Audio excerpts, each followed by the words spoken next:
Ya.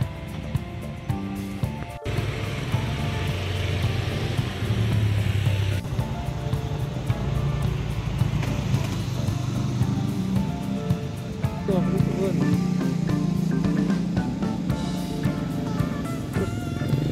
Nah, yang di dalam soalnya bocor.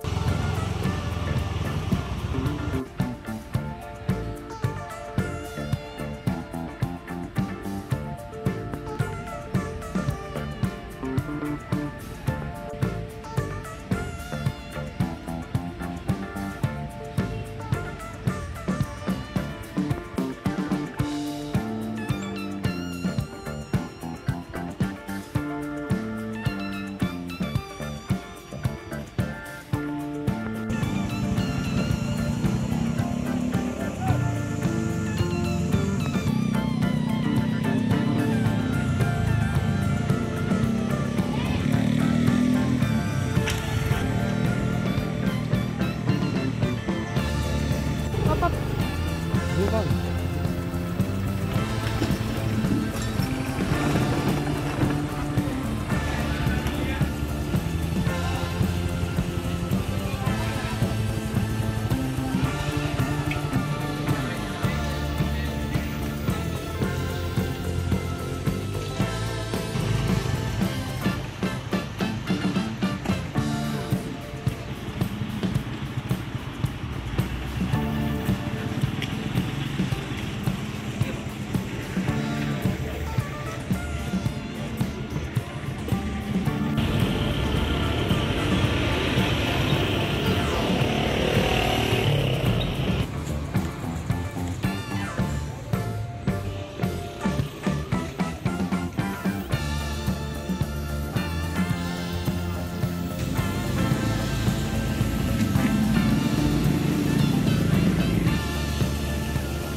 Banjir. Terutama saya berharap itu pematusan itu segera bergerak untuk mengambil lumpur yang ada di got-got nih, supaya aliran air yang dari dalam ini secepatnya mengalir dengan signifikan, sehingga alokasi kita yang di dalam ini baik lumpur maupun air itu sudah kering gitu.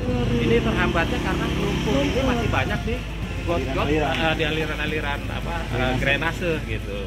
Sampah juga masih terlihat banyak yang kalau sampah di jalan, alhamdulillah ya, Pak, cekatan sekali kalau saya nilai nih. Cekatan sekali dibandingkan 2020. Oke. Saat ini untuk sampah itu udah baik lah. Semua semua bergerak. Berarti kalau untuk lumpur kira-kira unit apa Pak yang perlu dibutuhkan? Untuk DLH. Penyedotan itu lumpur ya. Pengangkatan Sebenarnya ya. Pak, pengarungan. Jangan disedot, dikarungin aja. Kalau disedot nanti memindahkan saja. Jadi dikarungkan nanti baru diangkut gitu. Itu sampai saat ini itu yang perlu dibutuhkan. Kita butuhkan saat ini seperti itu, supaya istilahnya air yang ada di lokasi-lokasi drainase ini bersih gitu. Kalau nggak pakai alat berat bantuan dari pemerintah berapa lama? Walah, dibantu saja pun kita belum tentu sebulan selesai, Mas. Oke. Pak, udah kelihatan belum Pak dampak dari banjir ini? Apakah warga Bapak banyak yang sudah mulai terkena penyakit kayak gatal-gatal atau apa, itu gimana Pak? Ya, kalau itu yang jelas itu dampak dampak timbulnya itu yang jelas ya, yang jelas banget nih ya, ya seperti masuk angin gitu ya. Nah, ini udah pasti nih, yang harus ekstra istirahat dulu. Apalagi ditambah dengan kondisi saat ini adalah puasa nih. Nah ini jelas tubuh kita ini butuh banget yang namanya vitamin untuk supaya istilahnya kita itu bisa bugar dalam kurun waktu 12 jam nih. 8 jam ya, sorry, maaf. Itu untuk puasa ini gitu. Gimana Pak, bantuan-bantuan seperti vitamin itu sudah banyak berdatangan? Titik-titiknya sebenarnya sudah ada, cuman istilahnya mungkin sosialisasinya lah yang saya anggap kurang, sehingga teman-teman atau warga yang ada agak di dalam ini kurang belum merata ya? Informasi. Itu Pak, terkait informasi. Artinya kalau warga sendiri punya solusi apa sih Pak sebenarnya yang bisa? Keinginannya normalisasi sungai ini yang utama, supaya atau pelebaran sungai. Karena apa? Ini sudah sekian puluh tahun saya tinggal di sini dari tahun 1990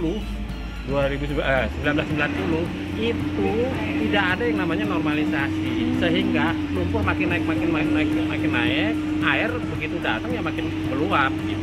Jadi meskipun tanggulnya sudah ditinggikan oleh PU itu nggak berpengaruh ya Pak? Ya sebenarnya pengaruh, cuman tidak signifikan sekali. Contohnya yang seharusnya debit air saat ini bisa dikendalikan dengan normalisasi, nah ini kan akhirnya melimpah juga kan gitu. Iya. Kalau ditambah tanggul tinggi, normalisasi berjalan, nah ini saya harapkan banget hal seperti itu supaya air debitnya yang tinggi itu tidak meluap. Normalisasi di aliran kali apa Pak? Dua-duanya yang jelas. Apa tuh? Cikias dan Cilengsi. Termasuk Kali Bekasi ya Pak? Kali Bekasi itu pertemuan antara Cikias dengan Cilengsi. Itu menjadi Kali Bekasi. Kalau Kali Bekasi nggak perlu dinormalisasi seperti itu. Tapi yang jelas sudah saya jelaskan. Kalau untuk di alokasi wilayah RW 8,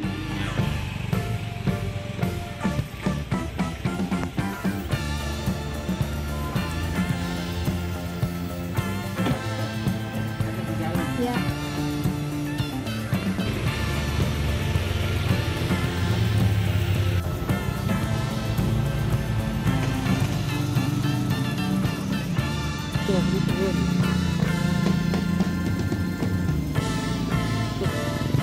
Nah, yang di dalam aspalnya bocor.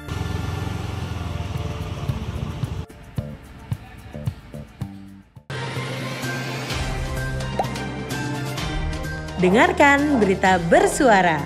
Klik fitur text to speech di inews.id.